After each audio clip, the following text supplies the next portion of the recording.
ngayong araw March 3 ay masayang nagdiriwang ng kanyang ika-29th birthday ang phenomenal star at Itbulaga host na si Maine Mendoza. Kagabi bago pa man ang kanyang kaarawan ay nagkaroon na ito ng isang masayang birthday party salubong kung saan ay ang kanya mismong mister na si Arjo Atayde ang naghanda at nag-organize nito bilang isang birthday surprise para sa kaarawan ng asawang si Maine Mendoza. Mula sa mga nakadalaw sa nasabing birthday party salubong ni Maine Mendoza ay masaya nilang ipinasilip at ibinahagi online ang iilang masasayang kaganapan sa party kagabi. Sa mga video na naibahagi ay makikita natin na dumalo at nakisaya ang iilang dabarkads at malalapit na kaibigan ni Maine Mendoza sa naganap na birthday salubong kagabi, kabilang sa mga naroon sina Tito Soto, Jose Manalo, Wally Bayola at madami pang iba. Naroon din sina Shara Soto at ang mag-asawang Oyo Soto at Christine Hermosa. Mapapanood din natin sa mga video na naibahagi na masayang kinakantahan ng lahat ang birthday girl na si Maine Mendoza ng happy birthday habang hawak-hawak ng kanyang mister na si Arjo Atayde ang birthday cake nito. Narito panoorin natin ang iilang video ng masasayang kaganapan sa ika-29th birthday ng phenomenal star na si Maine Mendoza.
Check it out, it's your boy MC Ron Thug, and y'all pouring in with DJ Brandon John.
Pero pwede pa magpalit kung gusto mo.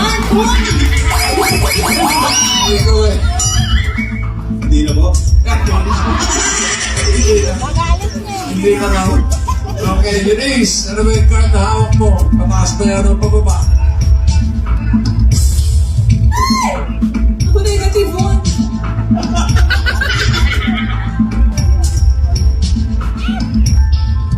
Tumitingin ko.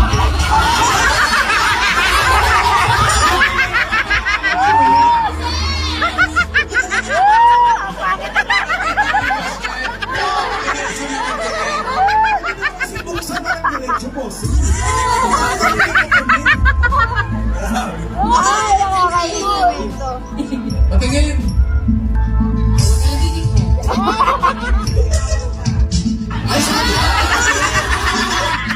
Wow! Mataas na rin. Taas din. Okay. Dalawang one.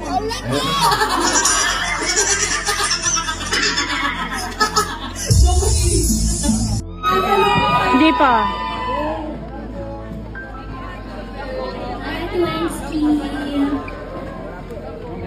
Sabi po nila si Diego Lalizaga ang maglalaro. Sama po kayo. Double time, double time. Thank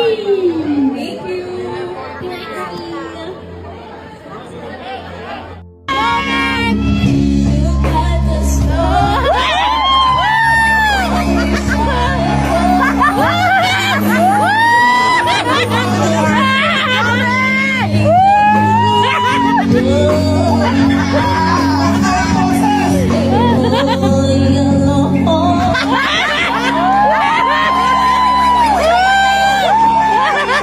Mas maganda yun kung Arjo. Panis yun.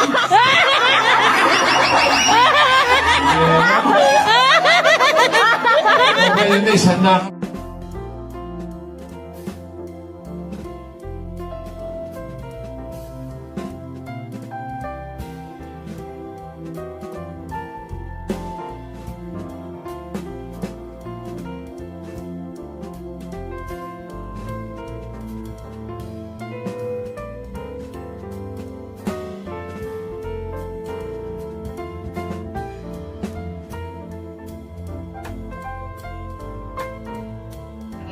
So, sinong party mo? Ano si Ate Jenny? Ay, hindi ko po nakakita. Di ba pumapasok yan dahil darating lang? Hello. Ayan. Hi! Dati kailangan ko nandito ka sa Rebel. Kailangan picture kita nasa Rebel. O yan, dun tayo. Yes.